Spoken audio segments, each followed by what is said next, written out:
Budget આ વખતે જેની સૌથી ઓછી ચર્ચા થઈ તે શબ્દ, જો કે જાહેરાત બાદ બજેટે લોકોને ચોંકાવી દીધા।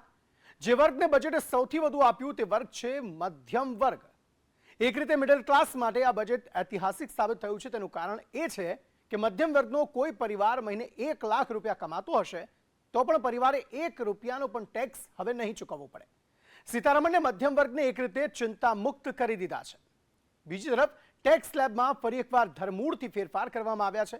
દરેક સ્લેબમાં આવતા કરદાતાઓને ફાયદો જ ફાયદો છે। ક્યારે કેવું છે મધ્યમ વર્ગનું આ બજેટ, જોઈએ આ રિપોર્ટમાં। 12 લાખ સુધીની આવક પર કોઈ ટેક્સ નહીં। આ જાહેરાત નાણામંત્રી નિર્મલા સીતારમણના બજેટમાં કેન્દ્ર સ્થાને છે। મધ્યમ વર્ગ માટે અત્યાર સુધીની આ મોટી રાહત છે। આ પહેલા 7 લાખ રૂપિયા સુધીની વાર્ષિક આવક કરમુક્ત હતી, જેમાં હવે 5 લાખનો વધારો થયો છે। આ બાબત બજેટને મધ્યમ વર્ગનું બજેટ બનાવે છે।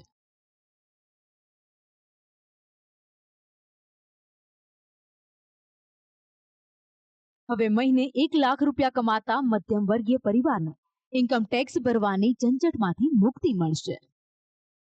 12 લાખ રૂપિયાની આવકમાં કેપિટલ ગેઇન્સ જેવી સ્પેશિયલ ઇન્કમનો સમાવેશ નથી થતો। મોટી વાત એ છે કે 75,000 રૂપિયાના સ્ટાન્ડર્ડ ડિડક્શનને કારણે કુલ કરમુક્ત આવક 12,75,000ની થશે।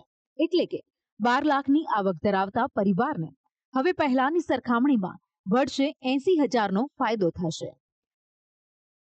આ ફાયદો પગારદાર કરદાતાને જ મળવાનો છે। અહીં એ પણ વાત ઉલ્લેખનીય છે કે આ ફાયદો નવી કર વ્યવસ્થા અપનાવનારા કરદાતાઓને જ મળશે। તો 7 લાખ રૂપિયા ઉપર જો કોઈ કમાય અને એની ઇન્કમ એક આપણે ઉદાહરણ તરીકે લઈએ કે 12 લાખ રૂપિયા છે, તો એ 12 લાખ રૂપિયા ઉપર 1.5 લાખ જેટલો ટેક્સ ભરવો પડતો હતો। આજના આ બજેટના પ્રાવધાન પછી મધ્યમ વર્ગને 15 લાખ રૂપિયા સુધી જો એ કમાય તો 1,05,000 જેટલો ટેક્સ આવશે। એટલે ઇન્કમ 12 લાખની 15 લાખ, 3 લાખ વધારે, અને ટેક્સ જુઓ તો 1.5 લાખને બદલે 1,05,000। બજેટમાં નવી કર વ્યવસ્થામાં આવકવેરાના સ્લેબમાં ધરમૂળથી ફેરફાર થયા છે, જ્યારે જૂની કર વ્યવસ્થાને યથાવત રાખવામાં આવી। નવી વ્યવસ્થાના દરેક સ્લેબમાં કરદાતાઓનો ફાયદો વધ્યો છે। સૌથી પહેલા કર માળખા પર નજર કરીએ તો હવે 4 લાખ રૂપિયા સુધીની આવક કરમુક્ત કરાઈ છે, જે અગાઉ 3 લાખ સુધી હતી। 5% ટેક્સના આવરણમાં 4 થી 8 લાખ સુધીની આવકનો સમાવેશ થાય છે, જે પહેલા 3 થી 7 લાખ હતી। 8 થી 12 લાખ સુધીની આવક પર હવે 10% ટેક્સ ચૂકવવો પડશે। આવકની આ મર્યાદા પહેલા 7 થી 10 લાખ હતી। 12 થી 16 લાખની આવક પર હવે 15% ટેક્સ ચૂકવવો પડશે, જે પહેલા 10 થી 12 લાખ હતો। 20% સ્લેબમાં આવકની મર્યાદા પહેલાના 12 થી 15 લાખથી વધીને હવે 16 થી 20 લાખ સુધીની થઈ છે। 20 થી 24 લાખ રૂપિયા સુધીની આવક પર હવે 25% ટેક્સ મળશે, જ્યારે 30%ના સ્લેબ હેઠળની આવક પહેલાના 15 લાખથી વધારીને 25 લાખ કરવામાં આવી છે। આવકવેરાના સ્લેબમાં મહત્વની વાત એ છે કે આ વખતે 25%નો સ્લેબ પહેલી વખત રજૂ કરવામાં આવ્યો છે, જે 20 થી 24 લાખની આવક પર લાગુ પડશે।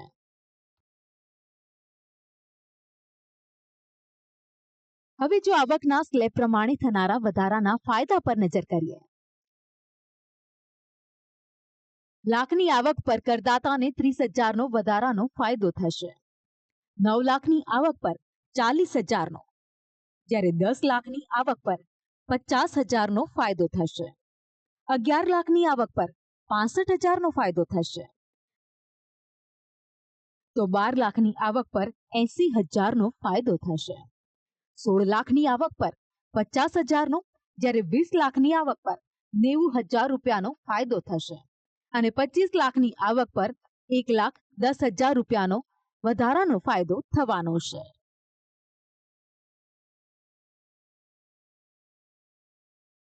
નાણામંત્રીનો દાવો છે કે આવકવેરા સહિતના પ્રત્યક્ષ કરવેરાના દરમાં ઘટાડાથી સરકાર 1 લાખ કરોડની આવક જતી કરશે. જો કે જાણકારોનું માનીએ તો મધ્યમ વર્ગના હાથમાં વધુ રૂપિયા આવશે તો તેનો સીધો ફાયદો અર્થતંત્રને થશે. કે ડિસ્પોઝલ ઇન્કમ જે આપણે કહીએ, કારણ કે જેમ ટેક્સ બચે, તમે સમજો કે જે 12 લાખ રૂપિયા સુધી કમાય છે એને સીધો જ 80,000 રૂપિયાનો ટેક્સનો ફાયદો છે. એવી રીતે 18 લાખ સુધી કમાય એને સીધો જ 60,000નો ટેક્સનો ફાયદો છે. તો આવા ઓછામાં ઓછા 4 થી 5 કરોડ લોકોને જુદી જુદી રકમનો ફાયદો થશે અને આ બધા જ રૂપિયા એ ઇકોનોમીમાં આવશે, કન્ઝમ્પશનમાં આવશે અને એને કારણે જે અત્યારના વર્લ્ડમાં જે ડિમાન્ડ એક બહુ મોટો ઇસ્યુ છે, કન્ઝમ્પશન થતું નથી, એ ઇન્ડિયન ઇકોનોમી એ રોબસ્ટ ઇકોનોમી તરફ જશે.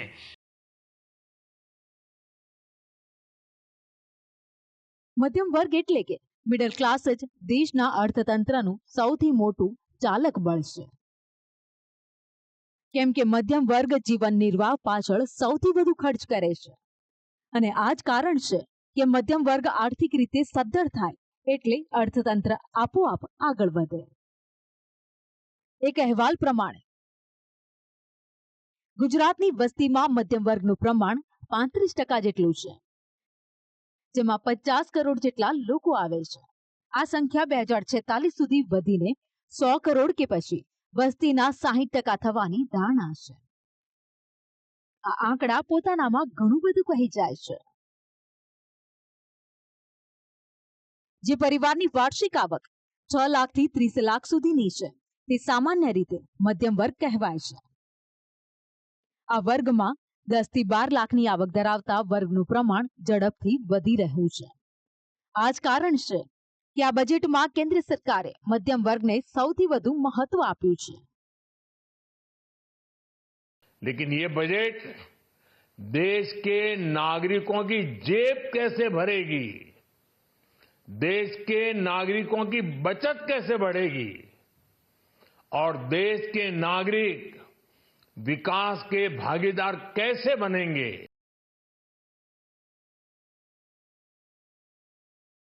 જાણકારોનું માનીએ તો ટેક્સ સ્લેબમાં મોટા ફેરફાર કરવા પાછળનું એક કારણ નવી ટેક્સ વ્યવસ્થાને પ્રોત્સાહન આપવાનું છે. 2020માં કેન્દ્ર સરકારે નવી ટેક્સ વ્યવસ્થા લાગુ કરી ત્યારે કરદાતાઓ આ વ્યવસ્થામાં જોડાતા ખચકાતા હતા. જો કે 5 વર્ષમાં નવી વ્યવસ્થામાં સતત નવા લાભ આપવામાં આવ્યા. નાણામંત્રીનું માનીએ તો દેશના 65% કરદાતા નવી કર વ્યવસ્થાને અપનાવી ચૂક્યા છે, જેને જોતા હવે 2-3 વર્ષમાં જૂની કર વ્યવસ્થા ભૂતકાળ બની જાય તો નવાઈ નહીં. બ્યુરો રિપોર્ટ, સંદેશ ન્યૂઝ. બજેટમાં ખેડૂતો અને ઉદ્યોગો માટે આકર્ષક જાહેરાતોનો પિટારો ખોલી દેવાયો છે. ખેડૂતો માટે ધિરાણની મર્યાદા વધારવામાં આવતા લાખો ખેડૂતોને તેનો ફાયદો થશે. સાથે જ ખેત ઉત્પાદનમાં વધારાથી માંડી ખેડૂતોને યોગ્ય ભાવ મળે તે માટેના વાયદા કરવામાં આવ્યા છે.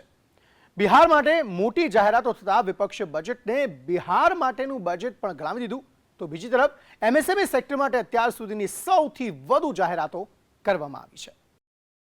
કેન્દ્રનું બજેટ હોય અને ખેડૂતો માટે જાહેરાત ન કરાય તો જ નવાઈ. આ બજેટમાં પણ ખેડૂતો માટે મોટી જાહેરાત કરવામાં આવી છે. નાણામંત્રીએ ખેડૂતો માટે ધિરાણનો ધોધ વહાવી દીધો છે.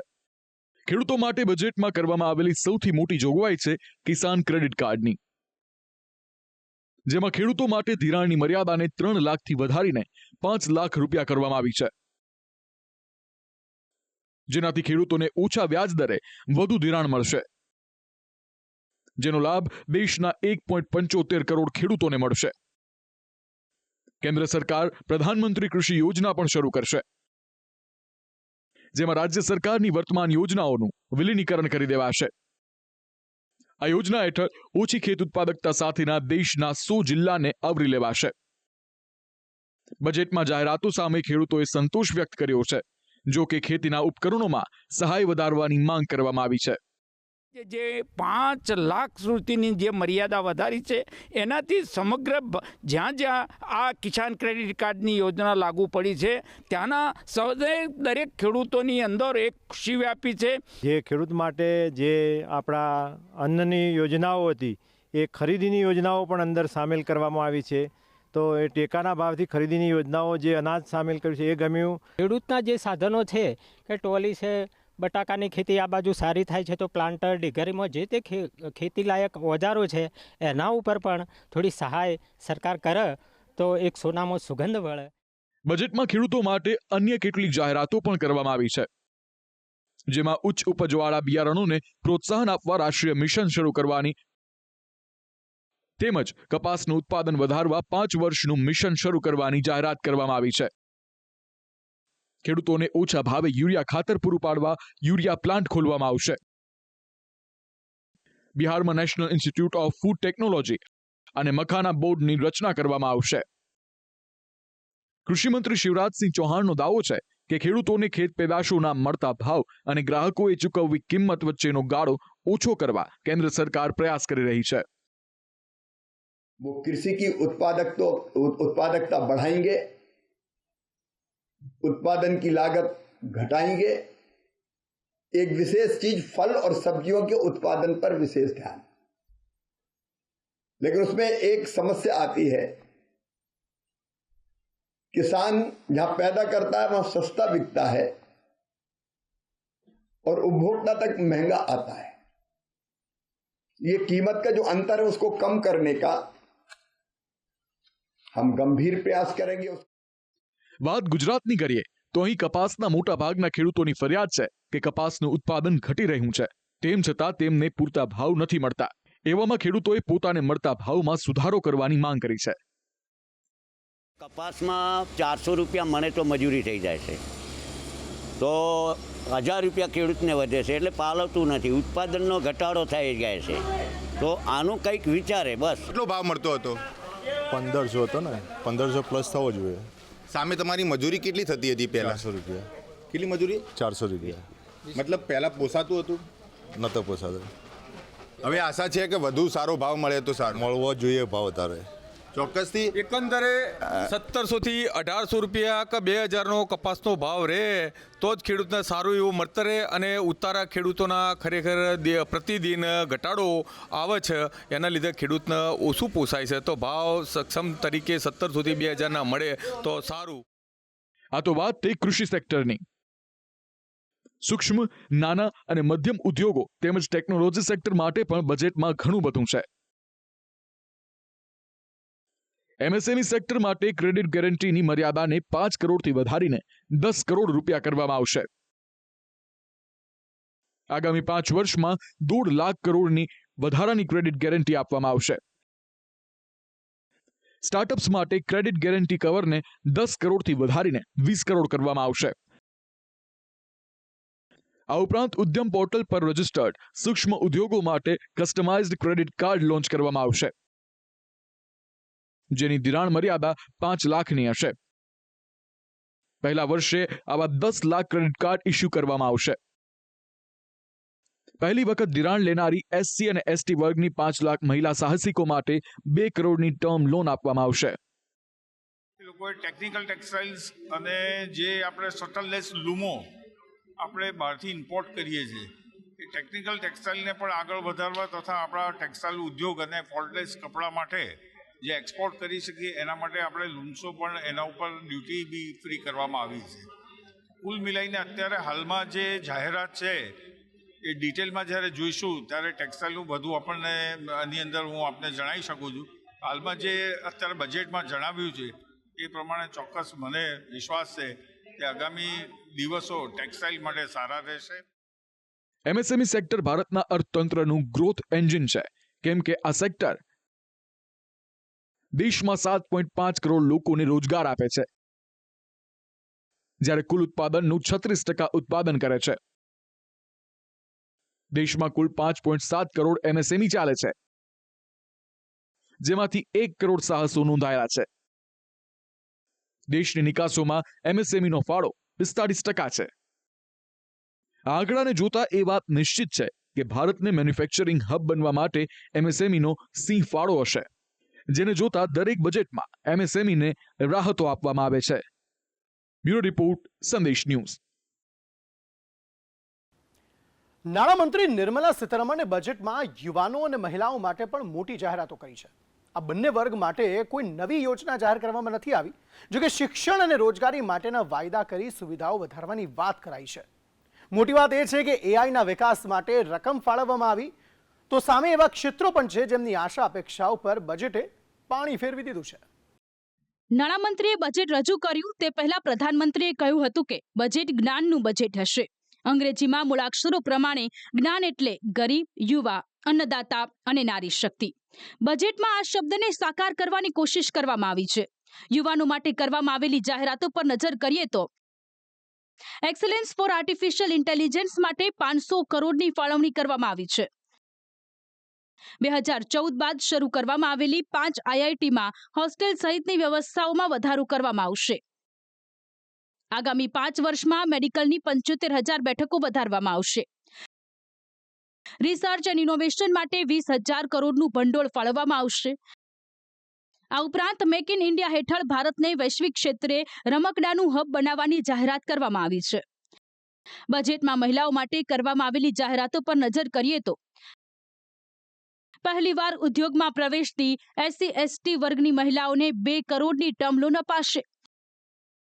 મહિલાઓને ઉદ્યોગ સાહસિકતા અને મેનેજમેન્ટની ઓનલાઈન ટ્રેનિંગ અપાશે. બજેટમાં સ્વાસ્થ્ય ક્ષેત્રે પણ મોટી જાહેરાતો કરવામાં આવી છે. આ જોગવાઈઓ પર નજર કરીએ તો તેમાં 36 જીવન રક્ષક દવાઓ પરથી ટેક્સ સંપૂર્ણપણે દૂર કરાયો છે, જ્યારે 6 જીવન રક્ષક દવાઓ પરની કસ્ટમ ડ્યુટી ઘટાડીને 5% કરાઈ છે, જેને જોતા કેન્સરની દવાઓ સસ્તી થશે. આ ઉપરાંત મેડિકલ ટુરિઝમ અને સ્વાસ્થ્યની સુવિધાઓમાં વધારો કરવામાં આવશે. ઉંમરલાયક નાગરિકો માટે પણ એક મહત્વની જાહેરાત કરવામાં આવી છે, જે અનુસાર TDSની મર્યાદા 50,000થી વધારીને 1 લાખ કરવામાં આવી છે. જોકે કેટલીક બાબતો અને ક્ષેત્રો એવા પણ છે જેના માટે બજેટમાં કોઈ જાહેરાત કરવામાં નથી આવી. ડાયમંડ ઉદ્યોગ અને મેડિક્લેમ પ્રીમિયમમાં ઘટાડા અંગે કોઈ જાહેરાત નથી કરાઈ. તો ઈંધણને GSTમાં સમાવવાની માંગનો પણ બજેટમાં જવાબ નથી અપાયો. બ્યુરો રિપોર્ટ, સંદેશ ન્યૂઝ. વિપક્ષનું કામ સરકારી યોજનાઓ કે બજેટને વખોડવાનું હોય છે. જોકે આ વખતે આ પરંપરા તૂટી છે. કેટલાક વિપક્ષોએ બજેટના ભારોભાર વખાણ કર્યા. આ પ્રશંસા બદલાતા રાજકીય સમીકરણો નીચાડી ખાય છે. ત્યારે કયા પક્ષે શું કહ્યું, જોઈએ આ રિપોર્ટમાં. કેન્દ્રીય બજેટને ભાજપે જ્યાં સ્વાભાવિક રીતે જ આવકાર્યું છે, ત્યાં કોંગ્રેસ સહિતના વિપક્ષોએ બજેટને વખોડ્યું છે. કોંગ્રેસનું કહેવું છે કે બજેટમાં ખેડૂતો, યુવાનો અને મહિલાઓ માટે કંઈ નથી. કોંગ્રેસ સાંસદ અને લોકસભામાં નેતા વિપક્ષ રાહુલ ગાંધીએ બજેટને વખોડતા કહ્યું છે કે બુલેટના ઘા પર બેન્ડેડ. વૈશ્વિક અનિશ્ચિતતાઓ વચ્ચે આપણી આર્થિક કટોકટીને ઉકેલવા માટે આમૂલ પરિવર્તનની જરૂર હતી, પણ આ સરકાર આઈડિયા પ્રત્યે નાદાર છે. તો આ તરફ આમ આદમી પાર્ટીએ પણ બજેટની ટીકામાં કોંગ્રેસનો સૂર પુરાવ્યો છે. આમ આદમી પાર્ટીના પ્રદેશ અધ્યક્ષ ઈસુદાન ગઢવીનું કહેવું છે કે વિધાનસભાની ચૂંટણીને જોતા બજેટમાં બિહારને કેન્દ્ર સ્થાને રાખવામાં આવ્યું છે, જ્યારે ગુજરાતને અન્યાય કરાયો છે. જે બજેટ પેશ કર્યું એમાં ગુજરાતને ભારોભાર અન્યાય કરવામાં આવ્યું છે. આગામી સમયમાં બિહારની ચૂંટણી છે, તો હવે યાર ચૂંટણીલક્ષી બજેટો થવા માંડ્યા. સ્પેશિયલ બિહારને વધારે ફાયદો કરાવીને ગુજરાતે શું તમારું અપમાન કર્યું છે. નવાઈની વાત એ છે કે કેટલાક વિપક્ષોએ બજેટના વખાણ કર્યા છે. ઉદ્ધવ ઠાકરેની શિવસેનાના સાંસદ પ્રિયંકા ચતુર્વેદી અને TMC સાંસદ શત્રુઘ્ન સિન્હાએ बजट વધાવી લેતા आश्चर्य સર્જાયું છે.